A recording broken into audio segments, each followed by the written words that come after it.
My name is Brent Baum, and I am not only your favorite contrarian, I'm the only contrarian. I'm not here to tell you what you want to hear, but what you need to hear. And I am back to discuss LeBron James going against the Knicks. LeBron's now the biggest villain in New York, even though he's a Yankees fan. But I just love this little bit of a rivalry. It's not quite a rivalry, but the tension between LeBron and the Knicks.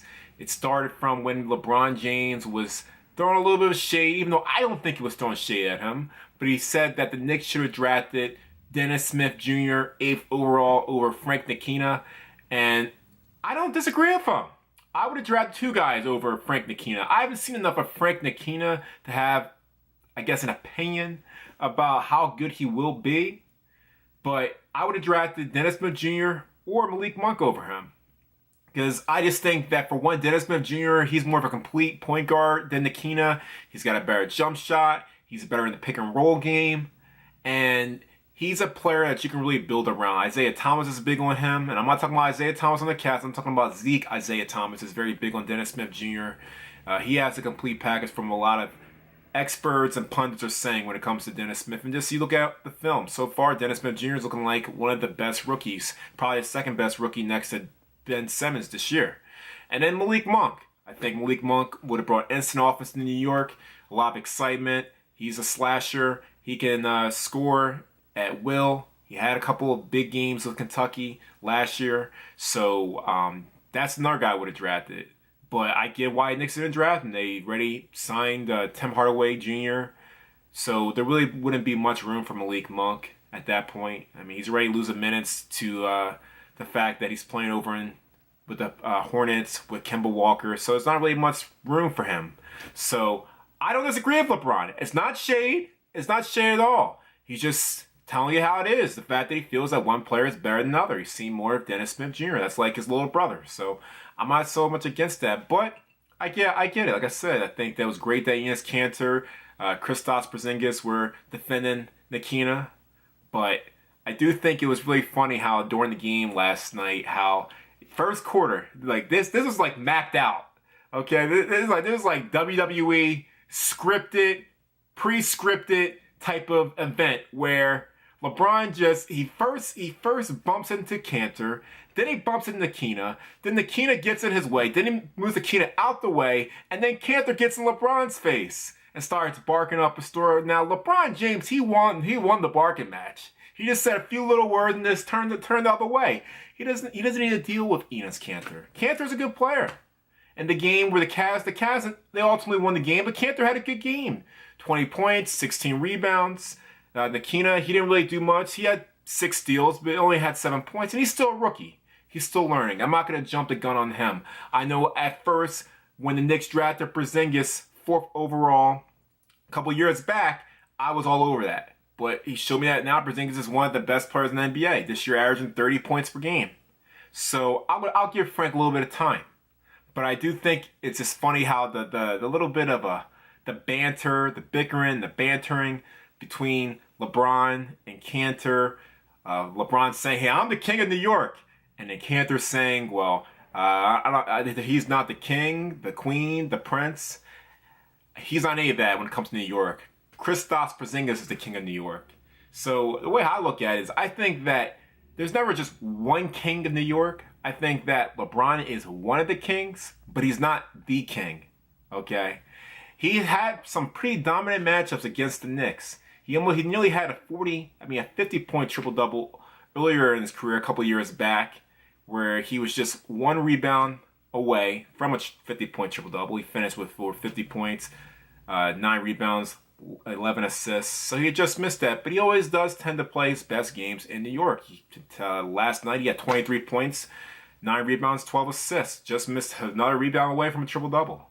So he tends to put on a show. And he did have, I think that he played a great game overall. It's just LeBron does. He hit that key shot on Porzingis in the wing in the 4th quarter to give the Cavs the go-ahead lead. So it was a very fun game. And now people are wondering when it comes to the Cavs, are the Cavs a lock? Are the Cavs a lock to win the East? And I say they still are. They still are. I'm not worried about the Cavs. I don't care if the Cavs are, 500. They're 7-7 now. It doesn't matter if they're 7-7. They're still the best team in the best team in the East. Not the NBA. I know. Hold the phone. But they're the best team in the East by far because they have LeBron James.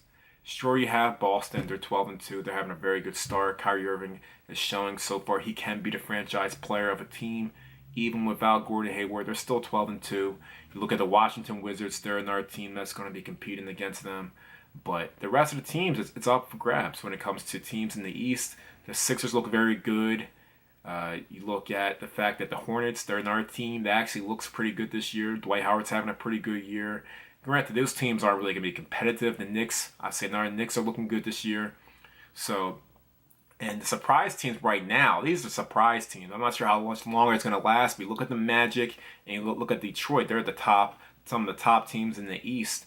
And that's a big surprise. Jeff Van Gundy's doing a great job with this team. He's always had a great offensive mind. Remember during his days with Orlando Magic, the Heat, he always had a very high-octane offenses over those years.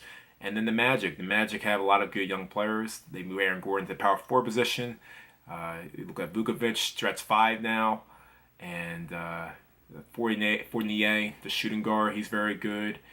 And they brought Jonathan Simmons over from the Spurs. He's playing pretty well. So the East is getting better, but none of them are really competitive against the Cavs. And you keep in mind, the Cavs still don't have Isaiah Thomas. This is a guy that scored 28 points per game last year. 28 points per game. That's Kyrie Irving's replacement. And this Cavs team clearly is not as good without Kyrie Irving. So now the fact that they don't have Kyrie Irving's replacement, Isaiah Thomas, I expect them to struggle a little bit. But I think that as you get closer to the postseason, Dwayne Wade's going to start playing better. Isaiah Thomas is going to start playing. He's going to get used to the system. And then, if anything, I think this Cavs team potentially can be better than last year just because they have depth now. They have more depth. I think Kyle Korver is going to continue to play better. Last night, fourth quarter, 5 or 5 from 3, 19 points. He helped bring them back in that game. And you look at, they have shooters in Shannon Fry, J.R. Smith. As I mentioned, Wade, I think Wade's going to get better. He's going to get more used to playing his role. Tristan Thompson, he's been hurt. He'll be back. Kevin Love, he's having a good year. So I'm not worried about the Cavs. I think people overreact. Talk about hyperbole and exaggeration when it comes to with the Cavs in the regular season. Their regular season struggles. Every year, it's the same story. It's Groundhog's Day when it comes to the Cavs in the regular season. They start off slow, they play poorly, and then all of a sudden, come postseason, they just win every game. Every game. You saw it happen last year. They only lost one game in the East to the Boston Celtics, and that was with Isaiah Thomas. So, I think people just tend to overreact when it comes to the Cavs, and they're a playoff team. They're not a regular season team. They can get the 5th seed. Shoot, they can get the 8th seed, and they'll still win the East. I'm not worried about them. I think that you just need to wait until Isaiah Thomas comes back, and then we can have a better judgment of how good this Cavs team. That's how you have to look at it. So overall, I think the Cavs will be fine. I still think that they will be the team that represents the East come the postseason. It will be probably the Celtics and the Cavs in the Eastern Conference Finals. Kyrie versus LeBron.